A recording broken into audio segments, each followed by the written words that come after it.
Hello everyone, welcome to our channel learning curve. आज अपनी history की 9th क्लास है। ठीक है, अपने लास्ट क्लासेस अपना almost I think modern history का हाफ पार्ट कवर हो चुका है। इस तो बाद आप गल करांगे जो 1857 के रिवोल्ट शुरू हो जाएगा। नैक्सट क्लास आई थिंक शुरू होएगा वो, तो फिर उस तो बाद चो 1947 से अपनी मॉडर्न हिस्ट्री जाके खत्म होएगी। ठीक है, तो आप लास्ट क्लास गल की सी लॉर्ड हैस्टिंग्स बारे। लॉर्ड हैस्टिंग्स के उन्हें दौरान की घटनावां हुई वो आप सारा जिक्र किया सी। तो उनके टाइम पीरियड एक तो महलवाड़ी सिस्टम आया सी, एक रोयतवाड़ी सिस्टम आया सी। ठीक है, जोड़ा पंजाब च भी लागू होया सी वो महलवाड़ी सिस्टम से है ना। ठीक है, जिंदे एक सिस्टम च मीडिएटर हुंदा, एक सिस्टम च मीडिएटर नहीं हुंदा। तो आपां एंग्लो नेपाल वॉर हुई सी उनके टाइम पीरियड च, ते उस तो बाद चो ट्रीटी हुई सी, उस तो बाद चो नेपाल वाले नाल गोरखा लोगों नाल। ते फिर आप गल की सी थर्ड एंग्लो मराठा वार हुई सी। क्लीयर है। अज आप नैक्सट गल करांगे उस तो बाद चो अज का जोड़ा गवर्नर जनरल है, मोस्ट इंपोर्टेंट गवर्नर जनरल है। बहुत वरी इस गवर्नर जनरल तो क्वेश्चनस पूछे गए ने एग्जाम्स, चाहे वो कोई भी एग्जाम होए, चाहे वो पंजाब का एग्जाम होए, चाहे वो सेंट्रल लैवल का एग्जाम होए, SSC या पंजाब च SI या पटवारी, किसी भी एग्जाम च उस गवर्नर जनरल च ऑलमोस्ट एक क्वेश्चन या दो क्वेश्चन तो उत्थे पे ही होंगे ने। जे मॉडर्न हिस्ट्री की गल करिए तो जोड़ा अज का गवर्नर जनरल है वो मोस्ट इंपोर्टेंट है अपना। ठीक है, उनका नाम है लॉर्ड विलियम बेंटिक। तो मैं लास्ट क्लास थोड़ा जहा शुरू करवाता सी लॉर्ड विलियम बेंटिक बारे, इंट्रोडक्शन देती सी आई थिंक, बट आप अज इनू सारा लॉर्ड विलियम बेंटिक बारे चंगी तरह पढ़ांगे तो कंप्लीट करांगे लॉर्ड विलियम बेंटिक नू। क्लीयर है। तो थोड़ा लॉर्ड विलियम बेंटिक हुण मैं थोड़ा तुहानूं दसदा। सब तो पहले ये आंदा कदों है 1828 तो लैके 1835 तक इहदा टाइम पीरियड है।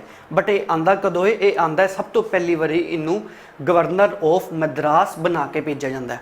गवर्नर ऑफ मद्रास 1803 तो लैके 1806 के टाइम पीरियड च इनू गवर्नर ऑफ मद्रास बना के भेजा जाता है लॉर्ड विलियम बेंटिक नू।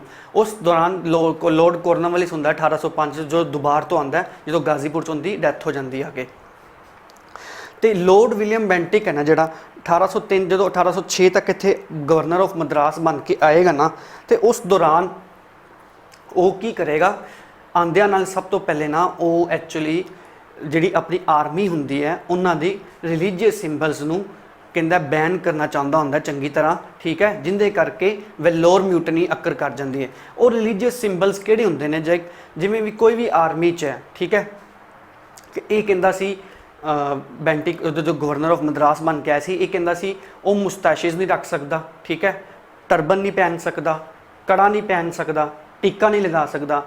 ये जिहड़े रिलीजियस सिंबल सी ये आर्मी नूं जो इन्हें बैन किए रिलीजियस सिंबल्स, तो आर्मी इस चीज़ तो विद्रोह च आ गई सी, इनके अगेंस्ट आ गई सी। इस करके सिपाही विद्रोह हो गया सी। पहला नहीं 1806 च वेल्लोर म्यूटनी हो गई सी। ठीक है, उस तो बाद चो इनू वापस बुला लिया जाता है मद्रास तो जो वापस बुला लिया जाता है बोर्ड ऑफ डायरैक्टर्स द्वारा। तो इनू उस तो बाद चो 1828 तो लैके 1835 के दौरान इनू गवर्नर जनरल ऑफ बंगाल बना के भेजा जाता है। ठीक है, ये इनका पहला काम सी जिहड़ा इन्हें इत्थे आके किया 1803 तो लैके 1806 तक सी जो। ठीक है, उस तो बाद चो 1828 आके जो इनू गवर्नर जनरल बना के भेजा गया इत्थे 1833 का चार्टर एक्ट आता है। 1833 के चार्टर एक्ट च की हुंदा है वो आप डिस्कस करते हैं थोड़ा बहुत। मैं सारा कुछ हुणे बोर्ड से नोट डाउन कर दाँगा, एक तुसीं सुन लो चंगी तरह। 1828 तो लैके 1835 तक जो आता है तो चार्टर एक्ट ऑफ 1833 आता है। ठीक है, उनदे विच इनू first governor general of India declare कर दिता जाता है। हुण अज तो बाद चो वो कहते गवर्नर जनरल ऑफ इंडिया आएंगे, not governor general of Bengal. Clear है। तो इट मीनस जो विलियम बेंटिक है वो last governor general of Bengal हो गया, तो first governor general of India हो गया। क्लीयर है। उस तो बाद चो उस चार्टर एक्ट च होर की गल्लां होंदियां, एक तो ओपीएम ट्रेड विद चाइना, मतलब ओपीएम जिहड़ा सी अफीम की जिहड़ी खेती सी वो हुंदी सी अफगानिस्तान च। ठीक है, अफगानिस्तान च बहुत ही ज़्यादा अमाउंट च खेती हुंदी सी अफीम की। ठीक है, उत्थों एक्सपोर्ट करके कौन लियाते सी ब्रिटिशर्स इत्थे इंडिया च, ते एक्सपोर्ट ਇਹ ਉੱਥੋਂ ਇੰਪੋਰਟ ਕਰਕੇ, ਸੌਰੀ ਅਫਗਾਨਿਸਤਾਨ ਤੋਂ ਇੰਪੋਰਟ ਕਰਕੇ ਇੱਥੇ ਲਿਆਂਦੇ ਸੀ ਇੰਡੀਆ 'ਚ, ਤੇ ਐਕਸਪੋਰਟ ਕਿਹਨੂੰ ਕਰਦੇ ਸੀ? ਚਾਈਨਾ 'ਚ। ਇਹ ਚਾਈਨਾ ਨੂੰ ਆਪਣੀ ਕਲੋਨੀ ਬਣਾਉਣਾ ਚਾਹੁੰਦੇ ਸੀ ਐਕਚੁਅਲੀ, ਠੀਕ ਹੈ। ਜਿਵੇਂ ਇੰਡੀਆ ਇੱਕ ਕਲੋਨੀ ਸੀ, ਅਮਰੀਕਾ ਇੱਕ ਕਲੋਨੀ ਸੀ ਬ੍ਰਿਟਿਸ਼ਰਸ ਦੀ, ਉਵੇਂ ਇਹ ਚਾਈਨਾ ਨੂੰ ਵੀ ਆਪਣੀ ਇੱਕ ਕਲੋਨੀ ਬਣਾਉਣਾ ਚਾਹੁੰਦੇ ਸੀ। ਤੇ ਇਹਨਾਂ ਨੂੰ ਏਕਾਧਿਕਾਰ ਮਿਲ ਗਿਆ 1833 ਦੇ ਚਾਰਟਰ ਐਕਟ ਦੇ ਅਕੋਰਡਿੰਗ ਕਿ ਅਫੀਮ ਦਾ ਜਿਹੜਾ ਏਕਾਧਿਕਾਰ ਹੈ, ਜਿਹੜਾ ਅਫੀਮ ਐਕਸਪੋਰਟ ਕਰਨ ਦਾ ਏਕਾਧਿਕਾਰ ਹੈ, ਉਹ ਸਿਰਫ ਤੇ ਸਿਰਫ ਕਿੰਦੇ ਕੋ ਹੋਏਗਾ? ਬ੍ਰਿਟਿਸ਼ ਈਸਟ ਇੰਡੀਆ ਕੰਪਨੀ ਕੋ, ਠੀਕ ਹੈ। ਉਸ ਤੋਂ ਪਹਿਲਾਂ ਕੀ ਹੁੰਦਾ ਸੀ ਕਿ ਜਿਵੇਂ 1813 ਦਾ ਚਾਰਟਰ ਐਕਟ ਆਇਆ ਸੀ, ਉਹਦੇ ਵਿੱਚ ਟੀ ਟ੍ਰੇਡ ਦਾ ਜਿਹੜਾ ਚਾਈਨਾ ਨਾਲ ਹੁੰਦਾ ਸੀ, ਉਹਦਾ ਇੱਕ ਅਧਿਕਾਰ ਕਿਹਦੇ ਕੋ ਸੀ? ਬ੍ਰਿਟਿਸ਼ਰਸ ਕੋ, ਬ੍ਰਿਟਿਸ਼ ਈਸਟ ਇੰਡੀਆ ਕੰਪਨੀ ਕੋ। ਸਿਰਫ ਬ੍ਰਿਟਿਸ਼ ਈਸਟ ਇੰਡੀਆ ਕੰਪਨੀ ਹੀ ਟੀ ਦਾ ਵਪਾਰ ਕਰ ਸਕਦੀ ਸੀ ਚਾਈਨਾ ਨਾਲ, ਹੋਰ ਕੋਈ ਨਹੀਂ ਕਰੇਗਾ। ਸੇਮ ਇਸੇ ਤਰ੍ਹਾਂ 1833 'ਚ ਉਹ ਅਫੀਮ ਦਾ ਵਪਾਰ 1833 'ਚ ਇਹਨਾਂ ਨੇ ਸ਼ੁਰੂ ਕਰਤਾ ਚਾਈਨਾ ਨਾਲ, ਮੰਗਵਾਉਂਦੇ ਅਫਗਾਨਿਸਤਾਨ ਕੋ ਸੀ ਤੇ ਵੇਚਦੇ ਚਾਈਨਾ 'ਚ ਸੀ। ਬਹੁਤ ਜ਼ਿਆਦਾ ਅਮਾਊਂਟ 'ਚ ਕਹਿੰਦੇ ਸੀ ਚਾਈਨਾ ਨੂੰ ਇੰਨੀ ਕੁ ਅਫੀਮ ਪਿਲਾ ਦੇਣਾ ਚਾਹੁੰਦੇ ਸੀ ਕਿ ਉਹ ਉਸ ਤੋਂ ਬਾਅਦ 'ਚੋਂ ਉਹਨਾਂ 'ਤੇ ਅਟੈਕ ਕਰ ਦੇਣ ਤੇ ਉਹਨਾਂ ਦੀ ਕਲੋਨੀ 'ਤੇ ਕਬਜ਼ਾ ਕਰ ਲੈਣ। ਇਹ ਇਹਨਾਂ ਦਾ ਮੇਨ ਏਮ ਸੀ, ਠੀਕ ਹੈ। ਹੁਣ ਟੀ ਟ੍ਰੇਡ ਵਾਲਾ ਜਿਹੜਾ ਸੀ ਚਾਰਟਰ ਐਕਟ 'ਚ ਆਉਂਦਾ ਸੀ 1813 'ਚ, ਜਿਹੜਾ ਟੀ ਟ੍ਰੇਡ ਸੀ ਉਹਨੂੰ ਰਿਮੂਵ ਕਰ ਦਿੱਤਾ ਜਾਂਦਾ ਹੈ ਇਸ ਚਾਰਟਰ ਐਕਟ 'ਚ 1833 'ਚ। ਇਟ ਮੀਨਸ ਹੁਣ ਜਿਹੜਾ ਟੀ ਦਾ ਇੱਕ ਅਧਿਕਾਰ ਹੈ ਉਹ ਬ੍ਰਿਟਿਸ਼ ਈਸਟ ਇੰਡੀਆ ਕੰਪਨੀ ਨਹੀਂ ਕਰ ਸਕਦੀ, ਮਤਲਬ ਕੱਲੀ ਬ੍ਰਿਟਿਸ਼ ਈਸਟ ਇੰਡੀਆ ਕੰਪਨੀ ਨਹੀਂ ਕਰੇਗੀ, ਮਤਲਬ ਪਰਸਨਲ ਵੀ ਕੋਈ ਵੀ ਇਹਨਾਂ ਦਾ EMPLOYE ਵੀ ਕਰ ਸਕਦਾ ਹੈ ਚਾਈਨਾ ਨਾਲ। ਉਹ ਕੋਈ ਵੀ anybody can trade with China of tea, ਠੀਕ ਹੈ। 1833 ਦੇ ਚਾਰਟਰ ਐਕਟ 'ਚ ਇਹ ਗੱਲਾਂ ਖਤਮ ਹੋ ਗਈਆਂ ਸੀ ਟੀ ਵਾਲੀਆਂ, ਤੇ ਓਪੀਅਮ ਦਾ ਇੱਕ ਅਧਿਕਾਰ ਸਿਰਫ ਬ੍ਰਿਟਿਸ਼ ਈਸਟ ਇੰਡੀਆ ਕੰਪਨੀ ਨੂੰ ਮਿਲ ਗਿਆ ਸੀ। ਕਲੀਅਰ ਹੈ। ਇੱਕ ਸੀ 1 ਲੱਖ ਰੁਪੀਜ਼ ਐਲੋਕੇਟ ਕੀਤੇ ਗਏ ਸੀ, 1 ਲੱਖ ਰੁਪੀਜ਼ ਐਲੋਕੇਟ ਕੀਤੇ ਗਏ ਸੀ 1833 ਦੀ ਚਾਰਟਰ ਐਕਟ ਦੇ according for the educational institutions, ਠੀਕ ਹੈ, for the educational institutions. Actually 1 lakh ਜਿਹੜੇ ਸੀ ਉਹ 1813 ਦੇ ਚਾਰਟਰ ਐਕਟ 'ਚ ਮਤਲਬ ਪ੍ਰਾਵਧਾਨ ਰੱਖਿਆ ਜਾਂਦਾ ਹੈ, ਬਟ ਇੰਪਲੀਮੈਂਟ ਕਦੋਂ ਕੀਤਾ ਜਾਂਦਾ? 1833 ਦੇ ਚਾਰਟਰ ਐਕਟ 'ਚ। ਕਲੀਅਰ ਹੈ। ਤੇ ਆਓ ਆਪਾਂ ਹੁਣ ਬੋਰਡ 'ਤੇ ਲਿਖ ਸਾਰੇ ਪੁਆਇੰਟਸ ਲਿਖ ਦਿੰਦੇ ਤੁਹਾਨੂੰ।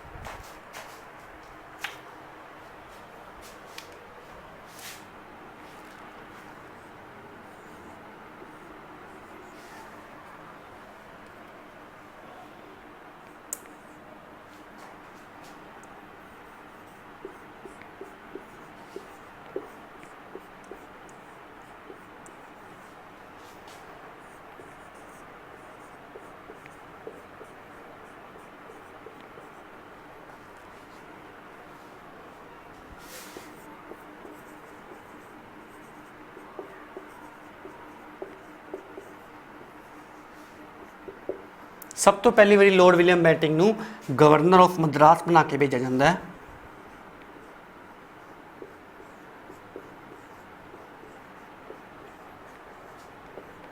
1803 ਤੋਂ ਲੈ ਕੇ 1806 ਤੱਕ। ਜਿਵੇਂ ਗਵਰਨਰ ਆਫ ਮਦਰਾਸ ਬਣ ਕੇ ਆਉਂਦਾ ਹੈ, ਸਭ ਤੋਂ ਪਹਿਲੇ ਆ ਕੇ ਇੱਥੇ ਫੋਰਬਿਡ ਕਰ ਦਿੰਦਾ ਹੈ ਰਿਲੀਜੀਅਸ ਸਿੰਬਲਸ ਇਨ ਆਰਮੀ।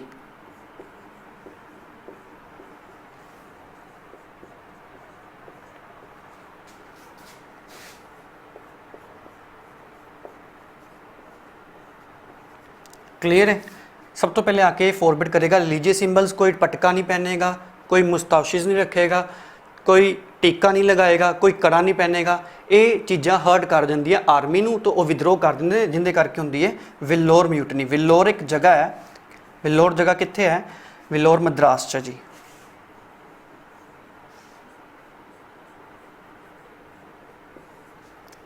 क्लीयर है। फिर इनू दोबारा तो भेजा जाता है इत्थे 1828 च। हुण वो 1833 के चार्टर एक्ट के अकॉर्डिंग आएगी गल्लां।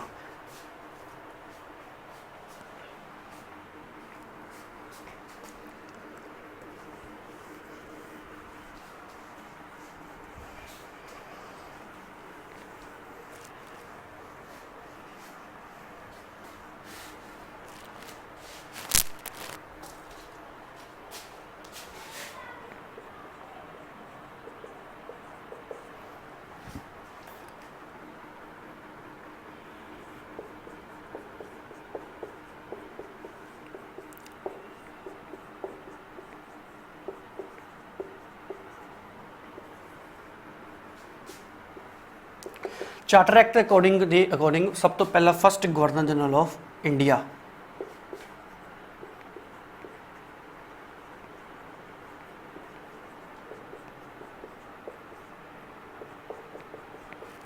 क्लीयर है। First governor general of India ਨੂੰ ਬਣਾ ਦਿੰਦੇ ਨੇ। ਓਪੀਅਮ ਮੋਨੋਪਲੀ ਕਿਹਨੂੰ ਮਿਲ ਜਾਂਦੀ? ਬ੍ਰਿਟਿਸ਼ ਈਸਟ ਇੰਡੀਆ ਕੰਪਨੀ ਨੂੰ ਵਿਦ ਚਾਈਨਾ। ਕਲੀਅਰ ਹੈ।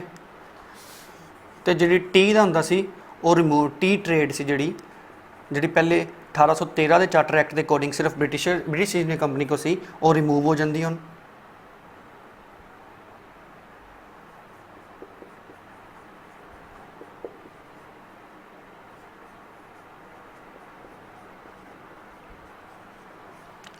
ਤੇ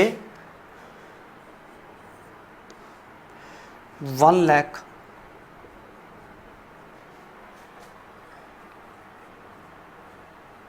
allocated for educational institutions।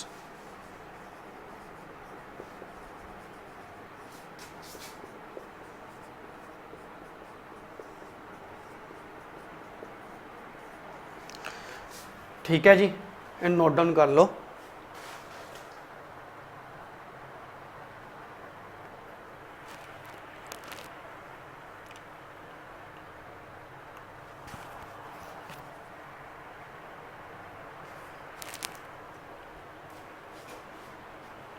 ਜਿਹੜੀ 1 ਲੱਖ ਐਲੋਕੇਟਿਡ ਫॉर ਐਜੂਕੇਸ਼ਨਲ ਇੰਸਟੀਟਿਊਸ਼ਨਸ ਹੈ, ਇਹ ਪ੍ਰਾਵਧਾਨ ਆਉਂਦਾ ਹੈ 1813 ਦੇ ਚਾਰਟਰ ਐਕਟ ਦੇ ਅਕੋਰਡਿੰਗ, ਬਟ ਇੰਪਲੀਮੈਂਟ ਕਦੋਂ ਹੁੰਦਾ ਹੈ? 1833 ਦੇ ਚਾਰਟਰ ਐਕਟ ਦੇ ਅਕੋਰਡਿੰਗ।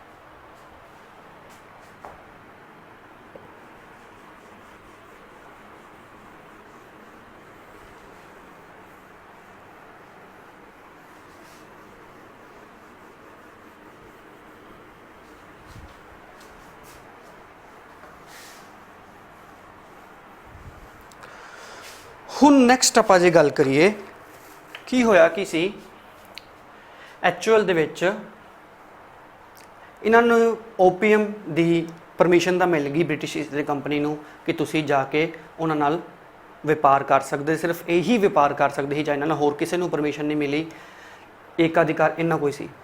ਹੁਣ ਚਾਈਨਾ ਨੂੰ ਇਹਨਾਂ ਨੇ ਕਿਹਾ ਸਾਨੂੰ ਬੰਦਰਗਾਹ ਬਣਾ ਲੈਂਦੇ ਹੋ, ਅਸੀਂ ਅਫਗਾਨਿਸਤਾਨ ਕੋ ਸਾਰੀ ਅਫੀਮ ਚੱਕਣੀ ਹੈ, ਠੀਕ ਹੈ, ਉਸ ਤੋਂ ਬਾਅਦ ਚੋਂ ਤੁਹਾਨੂੰ ਸਿੱਧਾ ਉੱਥੇ ਤੁਹਾਡੀ ਬੰਦਰਗਾਹ 'ਤੇ ਲਿਆ ਕੇ ਵੇਚ ਦੇਣੀ ਹੈ, ਠੀਕ ਹੈ। ਬਟ ਚਾਈਨਾ ਦੇ ਜਿਹੜੇ ਕਿੰਗ ਸੀ ਉਸ ਟਾਈਮ, ਉਹਨਾਂ ਨੇ ਪਰਮਿਸ਼ਨ ਨਹੀਂ ਦਿੱਤੀ ਇਸ ਚੀਜ਼ ਦੀ, ਕਿ ਉਹਨਾਂ ਨੇ ਬੰਦਰਗਾਹ ਬਣਾਉਣ ਦੀ ਕੋਈ ਪਰਮਿਸ਼ਨ ਨਹੀਂ ਦਿੱਤੀ। ਇਸੇ ਕਰਕੇ ਹੀ ਇੱਕ ਵਾਰ ਲੜਿਆ ਗਿਆ 1839 'ਚ, 1839 'ਚ ਇੱਕ ਵਾਰ ਲੜਿਆ ਗਿਆ ਜਿਹਦਾ ਨਾਮ ਕੀ ਹੈ? 1839 'ਚ ਓਪੀਅਮ ਵਾਰ, ਅਫੀਮ ਦਾ ਯੁੱਧ, ਠੀਕ ਹੈ। ਇਸੇ ਕਰਕੇ ਹੀ ਲੜਿਆ ਗਿਆ ਸੀ ਉਹ। ਤੇ ਫਿਰ ਜਦੋਂ ਇਹ ਵਾਰ ਹੁੰਦੀ ਹੈ ਤੇ ਬ੍ਰਿਟਿਸ਼ ਈਸਟ ਇੰਡੀਆ ਕੰਪਨੀ ਜਾਂ ਬ੍ਰਿਟਿਸ਼ਰਸ ਉਹਨਾਂ ਨੂੰ ਹਰਾ ਦਿੰਦੇ ਨੇ, ਕਿਹਨਾਂ ਨੂੰ? ਚਾਈਨਾ ਦੇ ਕਿੰਗ ਨੂੰ। ਜਿਵੇਂ ਚਾਈਨਾ ਦਾ ਕਿੰਗ ਹਾਰਦਾ ਹੈ, ਇਹ ਇੱਕ ਨਹੀਂ ਉੱਥੇ 5 ਜਾਂ 10 ਤੱਕ ਉੱਥੋਂ ਇਹਨਾਂ ਨੇ ਬੰਦਰਗਾਹ ਬਣਾ ਦਿੱਤੀਆਂ, ਠੀਕ ਹੈ। ਤੇ ਪੂਰਾ ਜੋਰਾ ਸ਼ੋਰਾਂ ਨਾਲ ਵਪਾਰ ਕਰਨਾ ਸ਼ੁਰੂ ਕਰਤਾ, ਅਫੀਮ ਦਾ ਵੀ ਹੋਰ ਵੀ ਵਪਾਰ ਚੰਗੀ ਤਰ੍ਹਾਂ, ਤੇ ਚਾਈਨਾ ਨੂੰ ਆਪਣੀ ਕਲੋਨੀ ਦੇ ਰੂਪ 'ਚ ਉਹਨੇ ਬਣਾਉਣ ਲਈ ਤਿਆਰ ਹੋ ਚੁੱਕੇ ਹੋਏ ਸੀ। ਇਸ ਚੀਜ਼ ਤੋਂ ਦੇਖਦੇ ਹੋਏ ਅਮਰੀਕਾ ਨੇ ਜਿਹੜੀ ਉਸ ਟਾਈਮ ਫਰੀडम ਪਾ ਚੁੱਕਾ ਸੀ, ਅਮਰੀਕਾ ਨੇ ਕਿਹਾ ਤੁਸੀਂ ਇਕੱਲੇ ਇਸ ਚੀਜ਼ ਦਾ ਫਾਇਦਾ ਨਾ ਚੁੱਕੋ, ਕਿ ਤੁਸੀਂ ਅਕੇਲੇ ਮਤਲਬ ਇਕੱਲੇ ਨਾ ਉਹਨਾਂ ਨਾਲ ਟ੍ਰੇਡ ਕਰੋ, ਸਾਨੂੰ ਵੀ ਮੌਕਾ ਦਿੱਤਾ ਜਾਏ, ਅਸੀਂ ਵੀ ਇਸ ਚੀਜ਼ ਦਾ ਫਾਇਦਾ ਚੱਕਣਾ ਚਾਹੁੰਦੇ ਹਾਂ, ਠੀਕ ਹੈ। ਹੁਣ ਬ੍ਰਿਟਿਸ਼ਰਸ ਨੇ ਇਹ ਗੱਲ ਮੰਨੀ, ਠੀਕ ਹੈ। ਅਮਰੀਕਾ ਦੀ ਇਸ ਪੋਲਿਸੀ ਨੂੰ ਕੀ ਗਿਆ ਸੀ? ਮੀ ਟੂ ਪੋਲਿਸੀ। ਅੱਜ ਕੱਲ੍ਹ ਮੀ ਟੂ ਮੂਵਮੈਂਟ ਪਹਿਲੇ ਬੜੀ ਚੱਲੀ ਸੀ, ਹੁਣ ਉਦੋਂ ਮੀ ਟੂ ਪੋਲਿਸੀ ਆਈ ਸੀ ਕਿ ਸਾਨੂੰ ਵੀ ਵਪਾਰ ਦਾ ਮੌਕਾ ਦਿੱਤਾ ਜਾਏ ਚਾਈਨਾ ਨਾਲ, ਠੀਕ ਹੈ। ਚਾਈਨਾ 'ਚ ਜਿਹੜਾ ਤੁਸੀਂ ਇਕੱਲੇ ਨਾ ਵਪਾਰ ਨੂੰ ਸੰਭਾਲੋ, ਸਾਨੂੰ ਵੀ ਮੌਕਾ ਦਿੱਤਾ ਜਾਏ। ਇਸੇ ਕਰਕੇ ਬ੍ਰਿਟਿਸ਼ਰਸ ਨੇ ਅਲਾਓ ਕੀਤਾ ਅਮਰੀਕਾ ਨੂੰ ਵੀ, ਈਵਨ ਅਮਰੀਕਾ ਨੂੰ ਨਹੀਂ, ਰਸ਼ੀਆ ਤੇ ਜਰਮਨੀ ਨੂੰ ਵੀ ਅਲਾਓ ਕੀਤਾ, ਤੇ ਚਾਈਨਾ ਨੂੰ 4 ਡਿਵੀਜ਼ਨ 'ਚ ਵੰਡਤਾ। ਇੰਨੇ ਵੱਡੇ ਚਾਈਨਾ ਨੂੰ 4 ਡਿਵੀਜ਼ਨ 'ਚ ਵੰਡਤਾ। ਇੱਕ ਡਿਵੀਜ਼ਨ ਹੈਂਡਲ ਕਰ ਰਹੀ ਸੀ ਵਪਾਰ ਦੀ ਬ੍ਰਿਟਿਸ਼ਰਸ, ਇੱਕ ਡਿਵੀਜ਼ਨ ਰਸ਼ੀਆ, 3rd ਡਿਵੀਜ਼ਨ ਆਪਣੀ ਜਰਮਨੀ, 4th ਡਿਵੀਜ਼ਨ ਅਮਰੀਕਾ। ਇਸ ਚੀਜ਼ ਨੂੰ ਹੀ ਆਪਾਂ ਕੀ ਕਹਿ ਦਿੰਦੇ ਹਾਂ? ਕਟਿੰਗ ਆਫ ਚਾਈਨੀਜ਼ ਮੈਲਨ ਕਹਿ ਦਿੰਦੇ ਹਾਂ, ਠੀਕ ਹੈ। ਕਟਿੰਗ ਆਫ ਚਾਈਨੀਜ਼ ਮੈਲਨ ਕਹਿ ਦਿੰਦੇ ਆ ਇਸ ਪਾਲਿਸੀ ਨੂੰ। ਚਾਈਨਾ 'ਚ ਐਕਚੁਅਲੀ ਬਹੁਤ ਕਲੋਨੀਆਂ ਨੂੰ ਮਿਲ ਕੇ ਇਹ ਇੱਕ ਦੇਸ਼ ਬਣਿਆ ਹੋਇਆ ਹੈ, ਠੀਕ ਹੈ। ਇਕੱਲੇ ਮਤਲਬ ਇੱਥੇ ਚਾਈਨੀਜ਼ ਪੀਪਲ ਨਹੀਂ, ਹੋਰ ਕਲੋਨੀਆਂ ਇੱਥੇ ਬਹੁਤ ਹੁੰਦੀਆਂ ਸੀ ਪਹਿਲੇ। ਉਵੇਂ ਇਸ ਕਟਿੰਗ ਆਫ ਚਾਈਨੀਜ਼ ਮੈਲਨ ਨੂੰ 4 ਡਿਵੀਜ਼ਨ 'ਚ ਵੰਡਤਾ ਸੀ ਤੇ ਸਾਰਿਆਂ ਨੇ ਧੜੱਲੇ ਨਾਲ ਵਪਾਰ ਕੀਤਾ ਸੀ ਇੱਥੇ। ਕਲੀਅਰ ਹੈ? ਇਸ ਚੀਜ਼ ਨੂੰ ਆਪਾਂ ਕਹਿ ਦਿੰਦੇ ਆ ਕਟਿੰਗ ਆਫ ਚਾਈਨੀਜ਼ ਮੈਲਨ।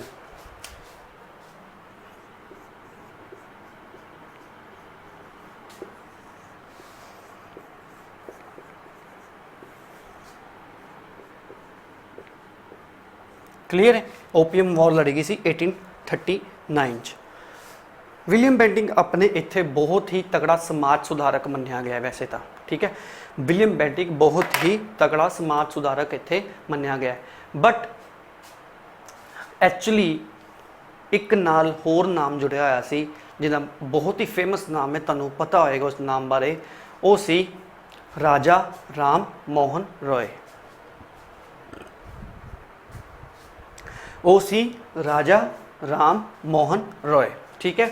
ਇਹ 1772 ਚ 22 ਮਈ 1772 ਚ ਰਾਧਾਨਗਰ ਡਿਸਟ੍ਰਿਕਟ ਇਨ ਬੰਗਾਲ ਇਹ ਬੌਰਨ ਹੁੰਦੇ ਨੇ, ਠੀਕ ਹੈ, ਨੀਅਰ ਹੁਗਲੀ, ਠੀਕ ਹੈ। ਹੁਗਲੀ ਡਿਸਟ੍ਰਿਕਟ ਸੀ ਤੇ 22 ਮਈ 1772 ਚ ਬੌਰਨ ਹੁੰਦੇ ਨੇ। ਤੇ ਇਹਨਾਂ ਦੇ ਫਾਦਰ ਦਾ ਨਾਮ ਕੀ ਸੀ? ਰਮਾਕਾਂਤ। ਫਾਦਰ ਦਾ ਨਾਮ ਸੀ ਰਮਾਕਾਂਤ, ਮਦਰ ਦਾ ਨਾਮ ਸੀ ਤਾਰਿਣੀ ਦੇਵੀ। ਬਹੁਤ ਹੀ ਨੋਬਲ ਫੈਮਿਲੀ ਤੋਂ ਇਹ ਬਿਲੋਂਗ ਕਰਦੇ ਸੀ। ਰਾਜਾ ਰਾਮ ਮੋਹਨ ਰਾਏ ਖੁਦ ਇੱਕ ਬ੍ਰਾਹਮਣ ਕਮਿਊਨਿਟੀ ਨੂੰ ਬਿਲੋਂਗ ਕਰਦੇ ਸੀ, ਉੱਚ ਬ੍ਰਾਹਮਣ ਵੀ ਕਹਿ ਸਕਦੇ ਹਾਂ। ਇਹਨਾਂ ਦੇ ਫਾਦਰ ਸਾਹਿਬ ਵੀ ਉੱਚ ਬ੍ਰਾਹਮਣ ਸੀ। ਇਹਨਾਂ ਦੇ ਗ੍ਰੇਟ ਗ੍ਰੈਂਡ ਫਾਦਰ ਵੀ ਇੱਕ ਰਾਹਿਨੀ ਕਮਿਊਨਿਟੀ ਹੁੰਦੀ ਹੈ, ਉਹ ਵੀ ਉਹਨਾਂ ਤੋਂ ਬਿਲੋਂਗ ਕਰਦੇ ਸੀ। ਉਹ ਬਹੁਤ ਹੀ ਨੋਬਲ ਫੈਮਿਲੀ ਨੂੰ ਬਿਲੋਂਗ ਕਰਦੇ ਸੀ। ਧੰਦੋਪਾਧਿਆਏ ਆਈ ਥਿੰਕ ਨਾਮ ਉਹਨਾਂ ਦਾ, ਗ੍ਰੇਟ ਗ੍ਰੈਂਡ ਫਾਦਰ ਦਾ, ਰਾਜਾ ਰਾਮ ਮੋਹਨ ਰਾਏ ਨੂੰ। ਤੁਸੀਂ ਹਿਸਾਬ ਲਾ ਲਓ, ਇੰਨੇ ਮਤਲਬ ਤਗੜੇ ਮਾਹੌਲ 'ਚ, ਇੰਨੇ ਵਧੀਆ ਮਾਹੌਲ 'ਚ, ਵਧੀਆ ਕਾਈਂਡ ਆਫ ਮਤਲਬ ਇੱਕ ਹਾਈ ਕਾਸਟ ਹੁੰਦੀ ਹੈ, ਉਹਨਾਂ ਦੇ ਮਾਹੌਲ 'ਚ ਇੱਕ ਰਹਿਣ ਵਾਲਾ ਬੰਦਾ। ਤੇ ਜਦੋਂ ਇਹਨਾਂ ਦੇ ਫਾਦਰ ਸਾਹਿਬ ਇਹਨਾਂ ਨੂੰ ਸ਼ਾਸਤਰੀ ਪੜ੍ਹਾਉਣਾ ਚਾਹੁੰਦੇ ਸੀ, ਠੀਕ ਹੈ, ਜਿਵੇਂ ਸੰਸਕ੍ਰਿਤ ਇੱਕ ਪੰਡਿਤ ਦਾ ਵਿਦਵਾਨ ਬਣਾਉਣਾ ਚਾਹੁੰਦੇ ਸੀ, ਤੇ ਇਹਨਾਂ ਨੇ ਉਹ ਨਹੀਂ ਰਾਹ ਚੁਣਿਆ ਤੇ ਰੈਦਰ ਦੈਨ ਇਹਨਾਂ ਨੇ ਇੱਕ ਸਮਾਜ ਸੇਵੀ ਦਾ ਰਾਹ ਚੁਣਿਆ ਤੇ ਸਮਾਜ ਸੇਵੀ ਦੇ ਰਾਹ ਤੇ ਚੱਲ ਗਏ। ਤੇ ਉਸ ਤੋਂ ਬਾਅਦ ਚੋਂ ਇਹਨਾਂ ਨੇ ਬਹੁਤ ਹੀ ਜ਼ਿਆਦਾ ਸਮਾਜ ਸੁਧਾਰਕ ਦੇ ਕੰਮ ਸ਼ੁਰੂ ਕਰਤੇ ਇੱਥੇ ਇੰਡੀਆ 'ਚ। ਮੈਂ ਉਸ ਟਾਈਮ ਦੀ ਗੱਲ ਕਰ ਰਿਹਾ ਜਿਸ ਟਾਈਮ ਇੱਥੇ ਕਾਸਟ ਸਿਸਟਮ ਇੱਥੇ ਸੀ, ਬਹੁਤ ਅੱਪਰ ਲੈਵਲ ਤੇ ਕਾਸਟ ਸਿਸਟਮ ਚੱਲ ਰਿਹਾ ਸੀ। ਐਸੀ ਕਮਿਊਨਿਟੀ ਜਾਂ ਕਿਸੇ ਵੀ ਨਿਚਲੀ ਜਾਤ ਜਾਂ ਨਿਮਨ ਵਰਗ ਦੇ ਲੋਕਾਂ ਨੂੰ ਕੁਚਲਿਆ ਜਾਂਦਾ ਸੀ, ਉਹਨਾਂ ਦੇ ਹੱਕ ਖੋਏ ਜਾਂਦੇ ਸੀ। ਇਹਨਾਂ ਨੇ ਉਹਨਾਂ ਲਈ ਬਹੁਤ ਕੰਮ ਕੀਤਾ, ਫੀਮੇਲ ਲਈ ਬਹੁਤ ਕੰਮ ਕੀਤਾ, ਵਿਡੋ ਰੀਮੈਰਿਜ ਲੈ ਕੇ ਆਏ ਸੀ, ਆਪਾਂ ਸਾਰੇ ਹੁਣ ਡਿਸਕਸ ਕਰਦੇ ਹਾਂ।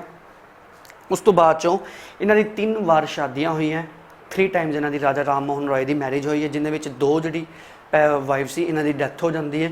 ਤੇ ਇਹਨਾਂ ਦੇ ਹਸਬੈਂਡ ਦੀ ਵਾਈਫ ਦੀ ਜਦੋਂ ਡੈਥ ਹੋ ਜਾਂਦੀ ਹੈ, ਜਦੋਂ ਇਹ ਵਿਟਨੈਸ ਕਰਦੇ ਕਿ ਉਹਨੂੰ ਸਤੀ ਮਤਲਬ ਕਰਵਾਉਣ ਲੱਗੇ ਹੁੰਦੇ, ਤੇ ਉਸ ਦਿਨ ਹੀ ਸੋਚ ਲੈਂਦੇ ਨੇ ਕਿ ਮੈਂ ਸਤੀ ਸਿਸਟਮ ਤੇ ਬੈਨ ਲਾਵਾਂਗਾ, ਠੀਕ ਹੈ।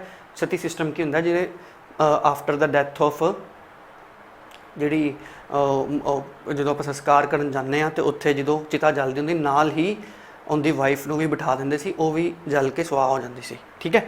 ਇਹ ਸੀ ਸਤੀ ਸਿਸਟਮ। ਇਹਦੇ ਤੇ ਵੀ ਆ ਕੇ ਬਹੁਤ ਕੰਮ ਕਰਨਗੇ ਰਾਜਾ ਰਾਮ ਮੋਹਨ ਰਾਏ। ਫਿਰ ਆਪਾਂ ਇਹਨਾਂ ਦੇ ਪਬਲੀਕੇਸ਼ਨਸ ਦੀ ਗੱਲ ਕਰਾਂਗੇ। ਫਸਟ ਪਬਲੀਕੇਸ਼ਨ, ਠੀਕ ਹੈ, ਕਿਹੜੀਆਂ ਸੀ ਇਹਨਾਂ ਦੇ, ਠੀਕ ਹੈ। ਉਸ ਤੋਂ ਬਾਅਦ ਚੋਂ ਇਹਨਾਂ ਦੇ ਵਰਕਸ ਤੇ ਕੰਮ ਕਰਾਂਗੇ ਰਾਜਾ ਰਾਮ ਮੋਹਨ ਰਾਏ ਨੇ, ਠੀਕ ਹੈ। ਫਿਰ ਇਹਨਾਂ ਨੇ 1814 ਚ ਜਾ ਕੇ ਆਤਮੀ ਸਭਾ ਦੀ ਸਥਾਪਨਾ ਵੀ ਕੀਤੀ ਸੀ। 1814 ਚ ਆਤਮੀ ਸਭਾ ਵਿਚ ਵਿਲ ਜਿਹੜਾ ਕਨਵਰਟ ਇਨਟੂ ਬ੍ਰਹਮੋ ਸਮਾਜ, ਜਿਹੜਾ ਕਿ ਮੋਸਟ ਫੇਮਸ ਕੁਐਸਚਨ ਨੇ। ਕਿਸੇ ਵੀ ਅਗਰ ਗੱਲ ਕਰੀਏ ਕਮਿਸ਼ਨ ਜੋ ਵੀ ਕੁਐਸਚਨ ਪੁੱਛਦਾ, ਉਹ ਬ੍ਰਹਮੋ ਸਮਾਜ ਰਿਲੇਟਿਡ ਵੀ ਇੱਕ ਕੁਐਸਚਨ ਜ਼ਰੂਰ ਪੁੱਛ ਲੈਂਦਾ ਹੈ। 1828 ਚ ਉਹ ਬ੍ਰਹਮੋ ਸਮਾਜ ਚ ਕਨਵਰਟ ਹੋ ਜਾਂਦਾ ਹੈ। ਬ੍ਰਹਮੋ ਦਾ ਮਤਲਬ ਕੀ ਹੁੰਦਾ ਹੈ? ਮੋਨੋਥੀਜ਼ਮ। ਮੋਨੋਥੀਜ਼ਮ ਮਤਲਬ ਇੱਕ ਈਸ਼ਵਰ। ਮੋਨੋਥੀਜ਼ਮ ਮਤਲਬ ਇੱਕ ਈਸ਼ਵਰ ਨੂੰ ਮੰਨਣ ਵਾਲਾ, ਠੀਕ ਹੈ। ਜਿਵੇਂ ਈਸਾਈ ਧਰਮ, ਜਿਵੇਂ ਆਪਾਂ ਕਹਿ ਸਕਦੇ ਹਾਂ ਇਸਲਾਮ ਧਰਮ, ਯਹੂਦੀਆਂ ਦਾ ਧਰਮ, ਜਿਊਸ ਹੋ ਗਏ, ਇਹ ਸਾਰੇ ਇੱਕ ਈਸ਼ਵਰ ਨੂੰ ਮੰਨਦੇ ਨੇ। ਇਹ ਤੇ ਰਾਜਾ ਰਾਮ ਮੋਹਨ ਰਾਏ ਵੀ ਮੋਨੋਥੀਜ਼ਮ ਦੀ ਗੱਲ ਕਰਦੇ ਸੀ। ਕਹਿੰਦੇ ਤੁਸੀਂ ਕਰੋੜਾਂ ਦੇਵੀ ਦੇਵਤਿਆਂ ਨੂੰ ਨਾ ਮੰਨੋ, ਇੱਕ ਈਸ਼ਵਰ ਨੂੰ ਹੀ ਮੰਨੋ। ਤੇ ਹਿੰਦੂ ਜਿਹੜੀ ਸੁਪਰਮੇਸੀ ਸੀ ਉਸ ਟਾਈਮ, ਇਹ ਚੀਜ਼ਾਂ ਨੂੰ ਮੰਨਣ ਲਈ ਰੈਡੀ ਨਹੀਂ ਸੀ ਉਦੋਂ ਵੀ, ਠੀਕ ਹੈ। ਤੇ ਉਸ ਤੋਂ ਬਾਅਦ 'ਚੋਂ ਆਪਾਂ ਗੱਲ ਕਰੀਏ, ਰਾਜਾ ਰਾਮ ਮੋਹਨ ਰਾਏ ਕਾफ़ी ਰਿਲੀਜਨਸ ਤੋਂ ਪ੍ਰਭਾਵਿਤ ਹੋ ਚੁੱਕੇ ਸੀ। ਇਹਨਾਂ ਨੇ ਬਹੁਤ ਰਿਲੀਜਨ ਦੇ ਬਾਰੇ ਸਟੱਡੀ ਕੀਤੀ ਸੀ, ਖਾਸ ਕਰਕੇ ਇਸਲਾਮ ਧਰਮ ਤੇ ਆਪਣੇ ਯਹੂਦੀ ਧਰਮ ਤੇ ਜਿਊਸ ਦਾ ਕ੍ਰਿਸਚਨ ਦਾ ਧਰਮ, ਠੀਕ ਹੈ। ਤੇ ਉਸ ਤੋਂ ਬਾਅਦ 'ਚੋਂ ਇਹਨਾਂ ਨੂੰ ਕਾफ़ੀ ਲੈਂਗੁਏਜਿਸ ਦੀ ਵੀ ਇਹਨਾਂ ਨੂੰ ਨੌਲੇਜ ਸੀ। ਪਰਸ਼ੀਅਨ ਆਉਂਦੀ ਸੀ, ਇਹਨੂੰ ਉਰਦੂ ਆਉਂਦੀ ਸੀ, ਇਹਨਾਂ ਨੂੰ ਕੀ ਨਾਮ ਹੈ ਜੋ ਵੀ ਉਸ ਟਾਈਮ ਲੈਂਗੁਏਜਿਸ ਆਪਣੇ ਚੱਲ ਰਹੀਆਂ ਸੀ, ਇਹਨਾਂ ਨੂੰ ਕਾफ़ੀ ਲੈਂਗੁਏਜਿਸ ਨੌਲੇਜ ਸੀ। ਇਹਨਾਂ ਨੇ ਇੱਕ 1817 ਚ ਆਈ ਥਿੰਕ ਇੱਕ ਹਿੰਦੂ ਕਾਲਜ ਆਫ ਕੈਲਕਟਾ ਚ ਇਹਨਾਂ ਨੇ ਸਥਾਪਨਾ ਕੀਤੀ ਸੀ, ਉੱਥੇ ਡੇਵਿਡ ਹੈਰੇ ਨਾਲ ਮਿਲ ਕੇ, ਠੀਕ ਹੈ। ਹੋਰ ਵੀ ਇਹਨਾਂ ਦੇ ਬੜੇ ਕੰਮ ਆਪਾਂ ਸਾਰੇ ਬੋਰਡ ਤੇ ਨੋਟ ਡਾਊਨ ਲਿਖਦੇ ਹਾਂ।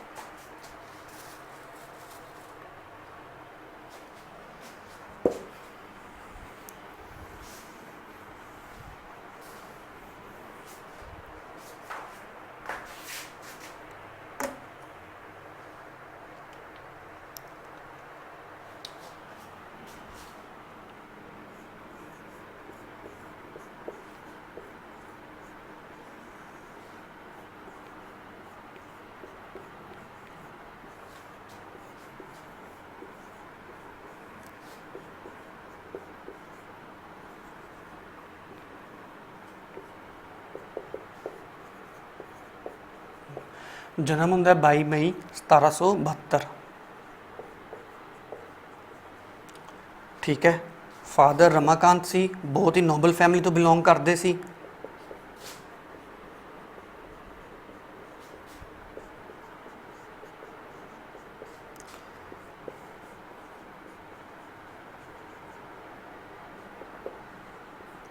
ਮਦਰ ਵੀ ਨੋਬਲ ਫੈਮਿਲੀ ਨੂੰ ਬਿਲੋਂਗ ਕਰਦੀ ਸੀ, ਉੱਚ ਬ੍ਰਾਹਮਣ ਸੀ।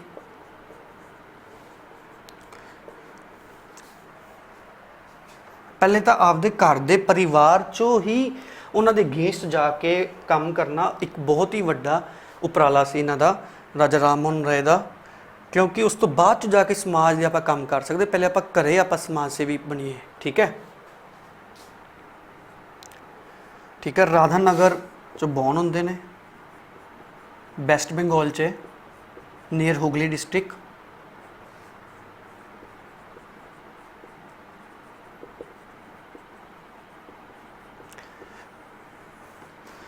ਰਾਜਾ ਰਾਮ ਮੋਹਨ ਰਾਏ, ਠੀਕ ਹੈ।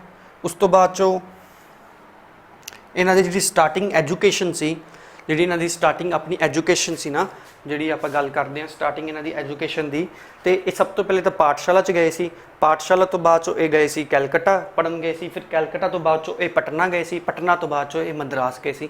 ਮਤਲਬ ਇਹਨਾਂ ਨੇ ਸਿੱਖਿਆ ਦਾ ਬਹੁਤ ਇਹਨਾਂ ਨੂੰ ਸ਼ੌਂਕ ਸੀ, ਇਹਨਾਂ ਨੇ ਸਿੱਖਿਆ ਬਹੁਤ ਉੱਚ ਸਿੱਖਿਆ ਉਦਾਹਰਨ ਕੀਤੀ ਸੀ। ਤੇ ਐਂਗਲਿਸਟ ਸੀ ਐਕਚੁਅਲੀ, ਇੰਗਲਿਸ਼ ਮਤਲਬ ਵੈਸਟਰਨ ਕਲਚਰ ਇੱਥੇ ਲਿਆਉਣਾ ਚਾਹੁੰਦੇ ਸੀ। ਇਹ ਵੀ ਗੱਲ ਨਾਲ ਹੈ, ਮਤਲਬ ਵੈਸਟਰਨ ਐਜੂਕੇਸ਼ਨ ਨੂੰ ਅਡੋਪਟ ਕਰਨਾ ਚਾਹੁੰਦੇ ਸੀ ਕਿ ਆਪਾਂ ਯੂਰੋਪੀਅਨ ਜੋ ਐਜੂਕੇਸ਼ਨ ਸਿਸਟਮ ਹੈ ਉਹਨਾਂ ਨੂੰ ਅਡੋਪਟ ਕਰੀਏ। ਇਹ ਰਾਜਾ ਰਾਮ ਮੋਹਨ ਰਾਏ ਦੇ ਵੀ ਇੱਕ ਵਨ ਆਫ ਦਾ ਪੁਆਇੰਟ ਸੀ ਰਾਜਾ ਰਾਮ ਮੋਹਨ ਰਾਏ ਦਾ। ਉਸ ਤੋਂ ਬਾਅਦ ਚੋਂ 1814 'ਚ ਇਹਨਾਂ ਨੇ job British East India company ਦੀ ਛੱਡਤੀ ਸੀ। ਬ੍ਰਿਟਿਸ਼ ਈਸਟ ਇੰਡੀਆ ਕੰਪਨੀ 'ਚ ਕੰਮ ਕਰਦੇ ਸੀ, ਇਹਨਾਂ ਨੇ ਉਹ ਛੱਡਤੀ।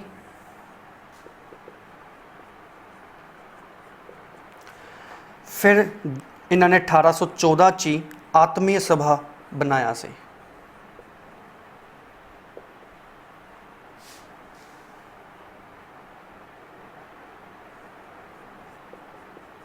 ਆਤਮੀय ਸਭਾ ਹੀ ਜਿਹੜੀ ਮੂਵਮੈਂਟ ਹੋਏਗੀ ਉਹ ਅੱਗੇ ਜਾ ਕੇ ਬ੍ਰਹਮੋ ਸਮਾਜ ਕਹਿਲਾਏਗੀ 1828 'ਚ, ਠੀਕ ਹੈ।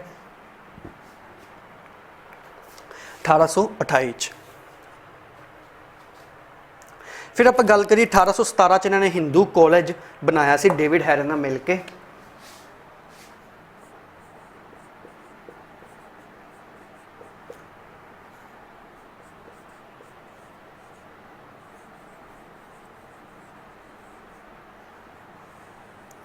ਡੇਵਿਡ ਹੈਰੇ ਨਾਲ ਮਿਲ ਕੇ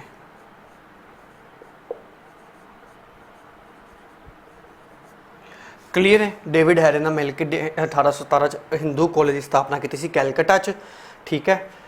ਫਿਰ ਇਹਨਾਂ ਦੇ ਆਪਾਂ ਪਬਲੀਕੇਸ਼ਨ ਦੀ ਗੱਲ ਕਰਦੇ ਆ। ਜਿਹੜੀ ਇਹਨਾਂ ਦੀ ਫਸਟ ਬੁੱਕ ਆਈ ਸੀ ਉਹ ਸੀ ਤੁਰਫਤ ਉਲ ਮੁਵਾਹਿਦੀਨ, ਠੀਕ ਹੈ। ਤੁਰਫਤ ਉਲ ਮੁਵਾਹਿਦੀਨ 1804 'ਚ ਆਈ ਸੀ, ਇਹ ਪਰਸ਼ੀਅਨ 'ਚ ਸੀ, ਠੀਕ ਹੈ। ਤੁਰਫਤ ਉਲ ਮੁਵਾਹਿਦੀਨ। ਫਿਰ ਇਹਨਾਂ ਦੀ ਸੈਕਿੰਡ ਬੁੱਕ ਆਈ ਸੀ ਸਿਧਾਂਤ ਕਮੋਦੀ, ਬੰਗਾਲੀ 'ਚ ਸੀ ਸਿਧਾਂਤ ਕਮੋਦੀ।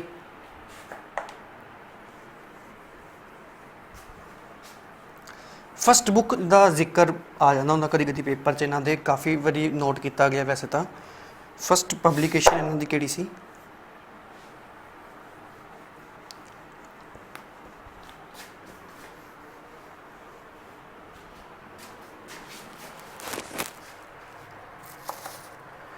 तुरफत उल मुवाहिदीन।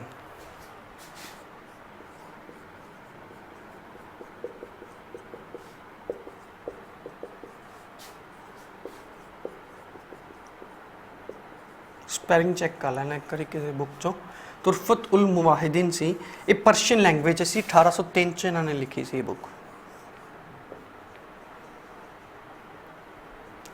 क्लीयर है? तुरफत उल मुवाहिदीन ये सी इन्हां दी अपनी फस्ट पब्लिकेशन सी। फिर सिद्धांत कमोदी सी, ये भी इन्हां दी पब्लिकेशन है।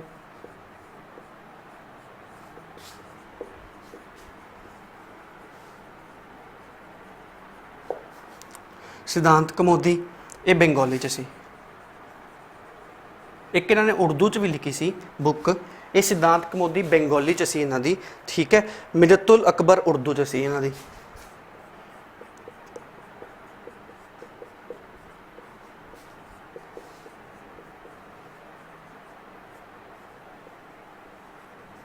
इत्थों हिसाब ला लो 3 लैंग्वेज तो आही सीख चुके हुए हैं, ठीक है। होर भी बड़ी लैंग्वेजेस आती सी इन्होंने। क्लीयर है? ये इन्हों की पब्लिकेशन सी, ठीक है। उस तो बाद 1828 च इन्होंने मोस्ट इंपोर्टेंट काम किया, जो आत्मी सभा से उन्होंने कन्वर्ट करके इन्होंने ब्रह्मो समाज कन्वर्ट करता सी, ठीक है। ब्रह्मो समाज तुहानूं दस्सिया मोनोथिज़म, ब्रह्मो का मतलब मोनोथिज़म मतलब एक ईश्वर।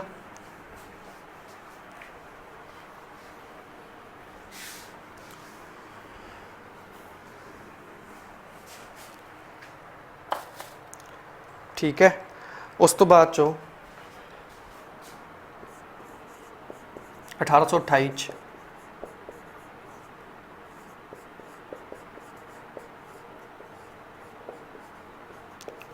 ब्रह्मो का मतलब मोनोथिज़म। मोनोथिज़म मतलब एक ईश्वर, एक ईश्वर नूं मनोगे, ठीक है। इस समाज का मतलब ही यही सी एक्चुअल च कि सोशल एंड रिलीजियस रिफॉर्म्स चाहते ही सोसाइटी कि जिमें सोशल एंड रिलीजियस रिफॉर्म्स इस करके कि निम्न वर्ग के लोगों को कुएं दे पानी भरन नहीं दिता जाता सी, ठीक है, ठीक है। निम्न वर्ग के लोगों को कुचलिया जाता सी, मतलब उन्होंने हक खोए जाते सी। विडो रीमैरिज एक्ट लैके आए सी। विडो रीमैरिज मतलब दोबार तो शादी, क्योंकि सती सिस्टम चल रहा से उन्होंने अबोलिश करके विडो रीमैरिज शुरू किया सी। फिर फीमेल इनफेटिसाइड चल रहा सी, अगर कन्या पैदा होगी किसी के घरें उन्होंने जमदे ही मार दिता जाता सी। ये सारा इस सोशल एंड रिलीजियस रिफॉर्म सी, ये मेन एम से इन्हों, ठीक है। इन्होंने निचली जात के लोगों लिए ज़्यादा काम किया, फीमेल लिए ज़्यादा काम किया। इस करके उस टाइम च हिंदू सुपरमेसी के अगेंस्ट जाना एक बहुत वड्डी गल सी, ठीक है। क्योंकि उस टाइम हिंदू सुपरमेसी टॉप ते सी, ठीक है। जिमें पंडित वगैरह ब्राह्मण वगैरह ये टॉप ते चल रहे सी। इन्हां दे अगेंस्ट जाके बोलना मतलब तुहानूं मृत्यु, तुसी आपदी पुकार रहे जे, तुसी आपदी डैथ पुकार रहे जे, इन्हां दे अगेंस्ट जाना, ठीक है। इस करके इन्हां नूं हैराल्ड ऑफ न्यू एज भी कहा जाता है।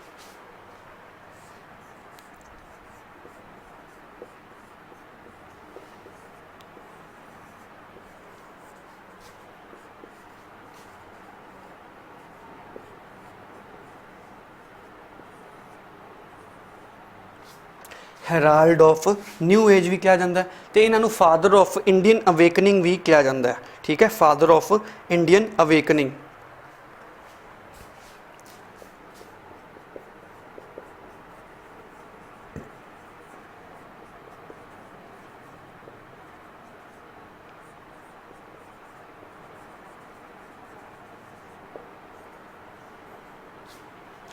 फादर ऑफ इंडियन अवेकनिंग 1829 इन्होंने सती सिस्टम ते विलियम बेंटिंग नाल मिल के बैन लाया सी। 1829 सती सिस्टम ते बैन लाता सी।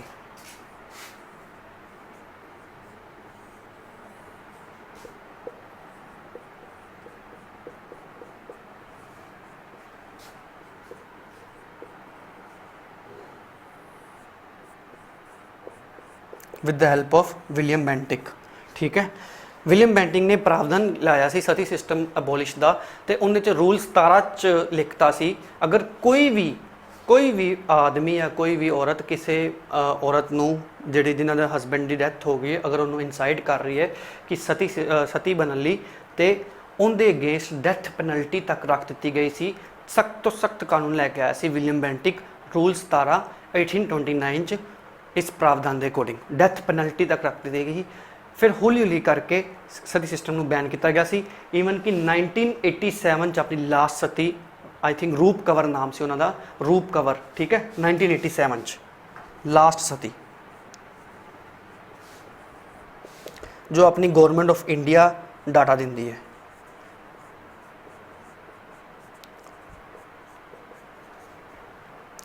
ये लास्ट सती सी, ये राजस्थान च घटना हुई सी ठीक है। राजस्थान के आई थिंक दियो गांव विलेज है उत्थे करके ये रूप कंवर लास्ट सती मनी गई है। तो जी अपनी फस्ट सती सी ना जी अपनी फस्ट सती सी वो सी ईरान एडिक्ट च अपन मिलती मध्य प्रदेश च ईरान एडिक्ट 510 AD जो गुप्ता वंश का काल चलता होंगे जी फस्ट सती है।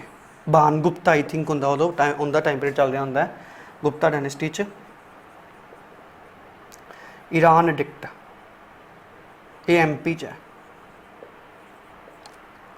ठीक है। ये अपनी 510 AD च फस्ट सती की घटना मिलती है अपन रूप Kanwar last Sati C.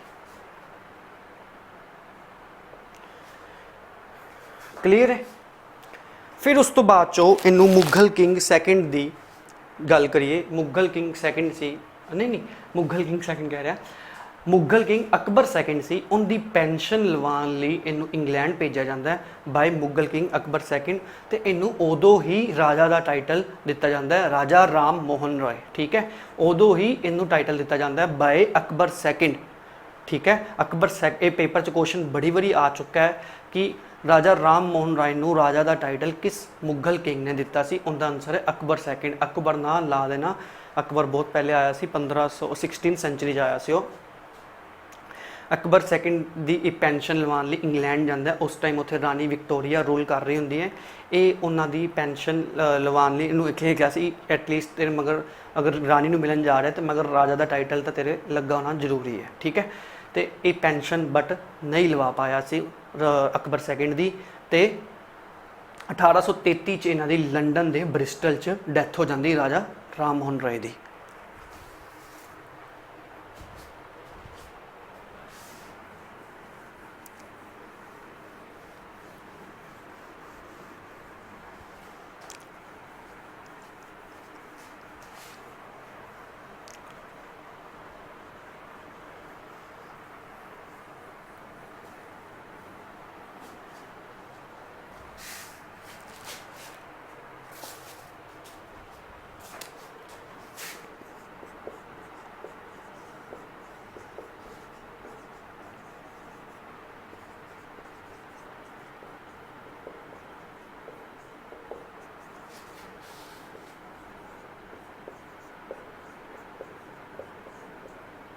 Akbar II gave him the title of Raja.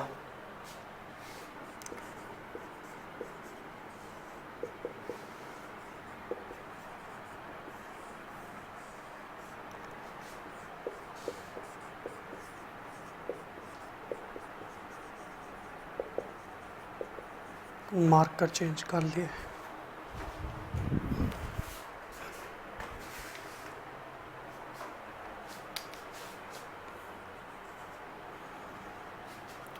ठीक है, ये सारा कुछ सी राजा राम मोहन रॉय बारे।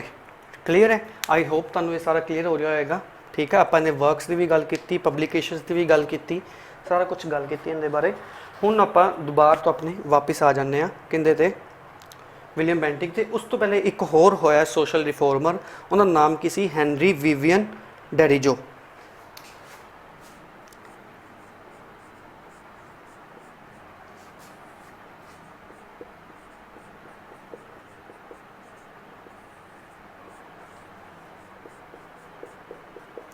ये एंगलो इंडियन सी, कैनेडा च इनके बोर्न होया सी। फादर इनके कैनेडा सी, मदर इंडियन सी। ये डिवोर्स होया सी तो इस तो बाद 3 साल की उम्र च इत्थे वापस आ गया सी। 1809 च बोर्न होंदा कैनेडा च। तो ये भी समाज सेवी के रूप च मन्निया गया, क्योंकि इन्हें एक तो पहली गल तो जो आया सी उस तो बाद 1832 च वैसे दी मृत्यु हो जाती है, ठीक है, 22-21 साल उम्र ही जींदा है। तो जेडे अपने 1826 च जाके इनू अपॉइंट कर दिता जाता है हिंदू कॉलेज ऑफ कैलकटा च एक प्रोफैसर अपॉइंट कर दिया जाता है। तो उत्थे ये रैदर ज़्यादा पढ़ाने की बजाय बच्चों च क्रांति जगाता सी अंग्रेज़ों के अगेंस्ट, ठीक है। तो इस चीज़ का पता लग गया सी अंग्रेज़ों को। 1831 च एक्सपैल कर दिता जाता है हैनरी वीवन डैरिजो को एक्सपैल कर दिता कॉलेज में। 1832 च मृत्यु हो जाती है। तो इन्नी छोटी उम्र च डैथ नूं पा लिया, मतलब मृत्यु मिल गई सी इनू। तो लोग होर जिहड़ा यूथ सी वो इंस्पायर हो गया सी इन्हां को बहुत ज़्यादा। तो उस तो बाद चो इन्होंने एक वर्क किया सी, यंग बंगाल मूवमेंट चलाई सी।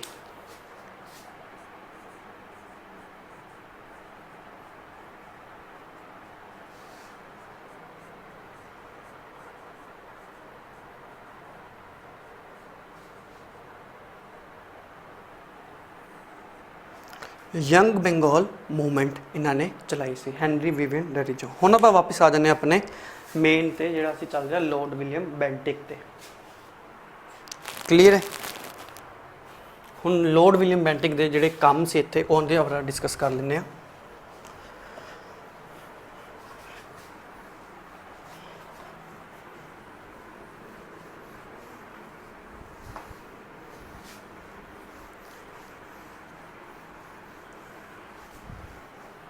लॉर्ड विलियम बेंटिक ने एक तो सदर निज़ामत अदालत तो सदर दीवानी अदालत, ठीक है, सदर निज़ामत अदालत सदर दीवानी अदालत जो वैरन हेस्टिंग ने शुरू किया, कॉर्नवालिस ने परस्यू किया। इन्हों ने सदर निज़ामत अदालत सदर दीवानी अदालत बंगाल च भी हैगी सी। उन्होंने एक होर एस्टैबलिश करती कित्थे, इलाहाबाद च।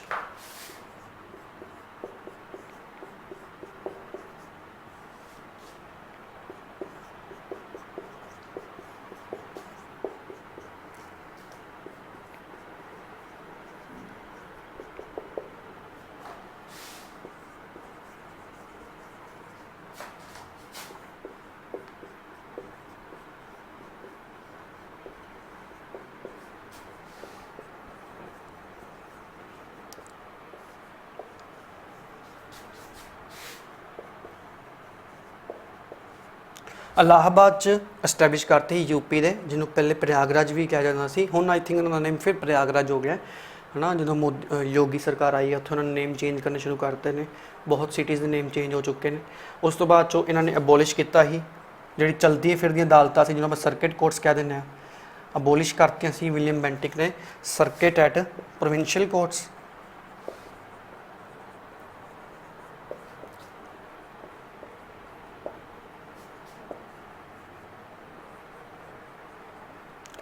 ठीक है, प्रांतीय अदालतां ते चलती फिरदी अदालतां नूं इन्हां ने अबोलिश करता, जिहड़ा कि हेस्टिंग ते कॉर्नवालिस द्वारा चलाया गया सी सिस्टम, ठीक है। उस तो बाद चो इन्हां ने अलाउंसिस जिहड़े मिलते सी आर्मी मैन नूं वो 50% करता।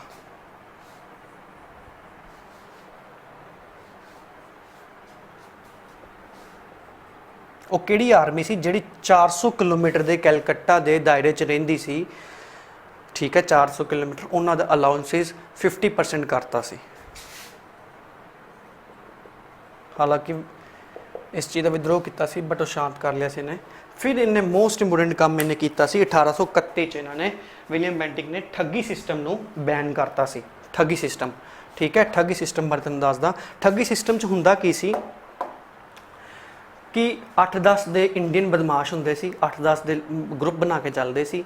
किते भी कोई अगर रानी जा रही है, मतलब कली जा रही है, कोई भी धनी व्यक्ति, खास करके अंग्रेज़ा ते अंग्रेज़ कोई जा रहा है तो उन्होंने नेरेज का फायदा चकते हुए नेरेज उन्होंने पहले तो एक हैंकर चीफ हुंदा सी उन्होंने कोल, उहदे नाल गला कुट देंदे सी, फिर उन्हें लत्तां लमका देंदे सी, काइंड ऑफ फांसी दे देंदे सी ते उनकी बॉडी नूं एक बंदा जमीन के अंदर गड़ दिंदा सी, ठीक है, तो गैप हो जाता सी बंदा, ठीक है।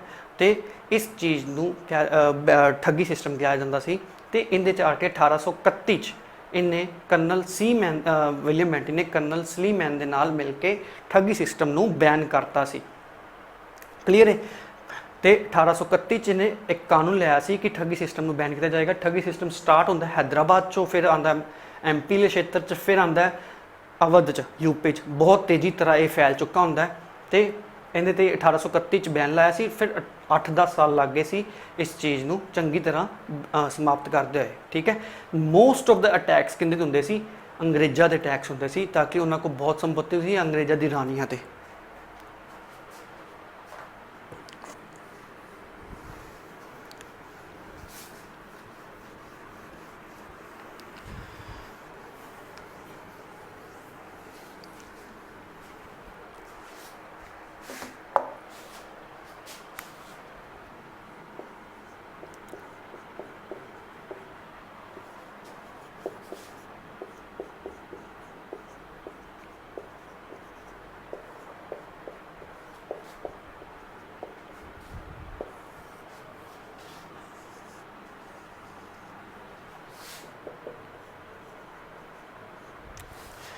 फिर इन्हों एक कर्नल मिलता है 1831 च ही, मिलता नहीं मतलब ये अपॉइंट करता है कर्नल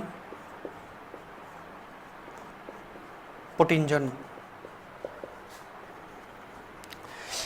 इन्हें रस्ता लभ्या होंदा है सिंध ते जान दा वाया चनाब रिवर। ठीक है, एक पठान इनू रस्ते वेख लेंदा तो वो स्टेटमेंट दे दिंदा है कि हुण सिंध दूर नहीं, मतलब इनका है कि हुण सिंध ते भी कब्जा होने वाला है ब्रिटिश ईस्ट इंडिया कंपनी का। ठीक है, कर्नल पोटिंजर सिंध जाता है तो सिंध का सारा मुआयना करके वापस आता है। इस चीज़ की पलक लगती महाराजा रणजीत सिंह नूं 1832 च मीटिंग होंदी है दोवां दी, विलियम बेंटिक ते महाराजा रणजीत सिंह दी फॉर द फर्स्ट टाइम। महाराजा रणजीत सिंह एक ऑफर रखते हैं विलियम बेंटिक अगे कि सिंध का आप अटैक कर दें, अद्धा क्षेत्र तुहाडा अद्धा क्षेत्र साडा, मतलब इक्वली डिवाइड कर लें। बट विलियम बेंटिक बहुत चलाक सी, उस सिंध का एक्चुअली पूरा क्षेत्र ही चाहता सी, इस करके महाराजा रणजीत सिंह के ऑफर नूं वो ठुकरा दिंदा है।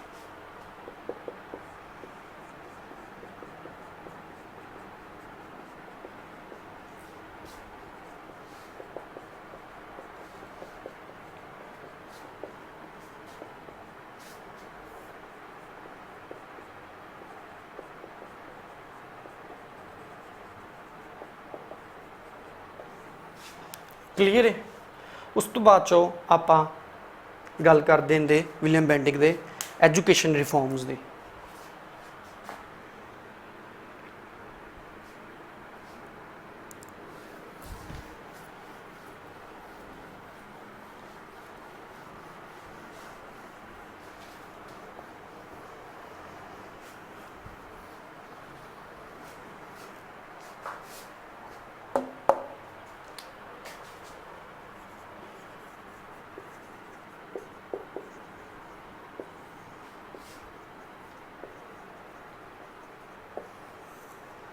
एजुकेशन रिफॉर्म्स की गल आप करिए तो 1835 फरवरी 1835 च लॉर्ड मैकॉले माइन्यूट नूं भेजा जाता है। लॉर्ड मैकॉले माइन्यूट नूं एक लीगल एडवाइज़र होंदा है ब्रिटिश पार्लीमेंट च, ब्रिटिश उत्थे ब्रिटेन च।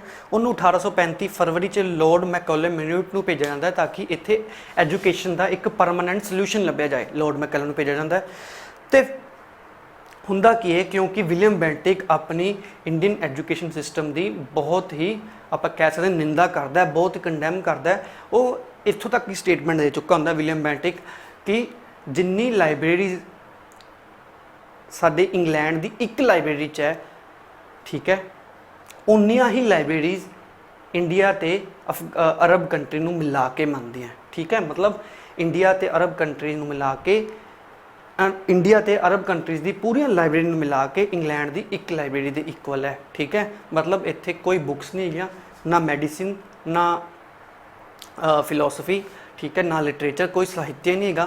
इस करके इत्थे यूरोपीयन एजुकेशन की बहुत लोड़ है। ईवन कि इन्हें आयुर्वेद की भी उदों बहुत कंडैम किया, कहते आयुर्वेदिक कोई मैडिसिन नहीं है जी अज आई थिंक दुनिया भी अपनी कह सकती फॉलो कर रही है आयुर्वेदिक नूं। मोस्ट ऑफ दी हुण एलोपैथी तो आयुर्वेदिक कन्वर्ट हो रहे हैं सारे। इवन कि अपनी मिनिस्ट्री ऑफ आयुष भी उहदे भी आयुर्वेदिक का जिक्र आता है। उदों इन्हें बहुत निंदा की सी आयुर्वेदिक की भी। विलियम बेंटिक ने यह चाहता सी इत्थे वैसटर्न एजुकेशन होए, वैसटर्न ही सब कुछ होए, यूरोपीयन कल्चर पूरी चंगी तरह होए।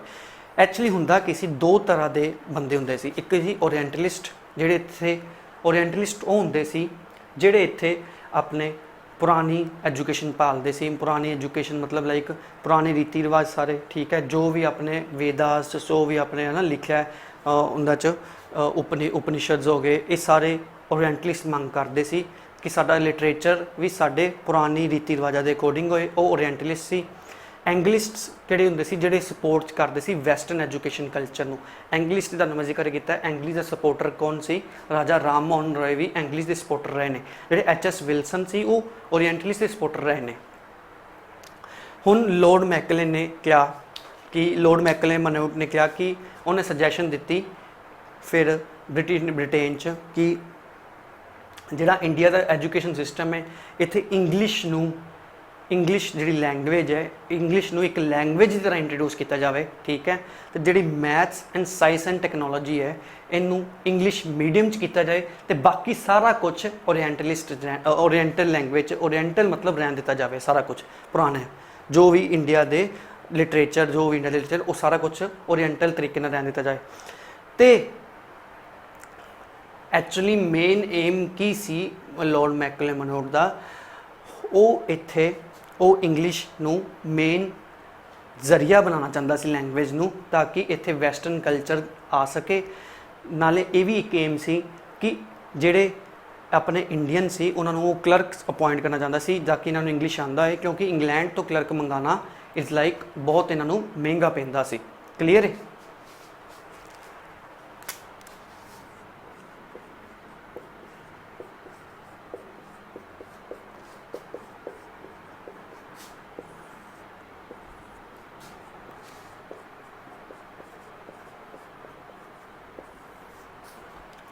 इनू आप बेस ऑफ मॉडर्न एजुकेशन कहने। वैसे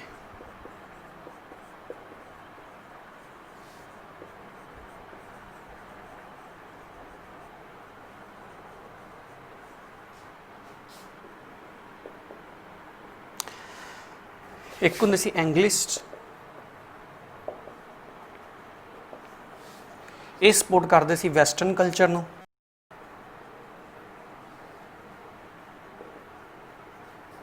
एक होंदे सी ओरिएंटलिस्ट, ये अपने पुराने रीति रिवाज वाले।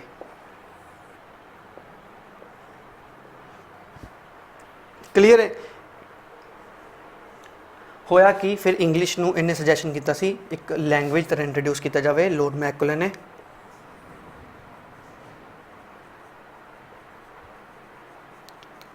क्लीयर है? इंग्लिश नूं एज अ लैंगुएज इंट्रोड्यूस किया जाएगा। इस करके नूं ताकि इत्थे जिहड़े क्लर्क्स ने वो इंडियन होणगे, ताकि उन्होंने इंग्लिश आंदे होए उन्हां दा जिहड़ा पहनावा वो चाहे इंडियन तरीका होए, चाहे इंडियन पहनावा होए, भावें कास्ट कलर क्रीड वालों वो इंडियन लगन, बट उन्होंने टेस्ट की हो जाएगा ऑटोमैटिकली जो इंग्लिश बोलने लग जाएंगे वैसटर्न हो जाएगा। मतलब वो इत्थे चंगी तरह वैसटर्न कल्चर नूं लियाना चाहते सी। क्लीयर है? ये लॉर्ड मैकले मनोट नूं बेस ऑफ मॉडर्न एजुकेशन कहा जाता है। इन्हें प्रेजिडेंसी कॉलेज ऑफ कलकत्ता की भी स्थापना की सी लॉर्ड मैकले मनोट ने। उस तो बाद चो ये सारा सी विलियम बेंटिक बारे। क्लीयर है? आई होप तुहानूं ये चंगी तरह क्लीयर हो गया होगा। अपना ऑलमोस्ट एक लैक्चर लॉर्ड विलियम बेंटिक से चला गया, इन्ना इंपोर्टेंट है लॉर्ड विलियम बेंटिक। हुण आपां नैक्सट गल करिए, नैक्सट आपां गल करांगे वैसे नैक्सट लैक्चर ची।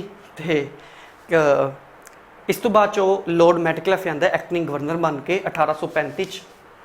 उन्होंने एक्टिंग उनका बस एको पॉइंट मेन है,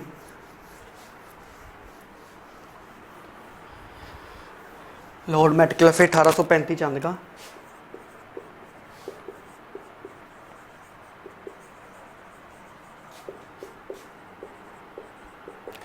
उन्हें फ्रीडम ऑफ प्रैस लैके आया से इत्थे, ये बहुत वधिया काम सी इनका, फ्रीडम ऑफ प्रैस लैके आया सी।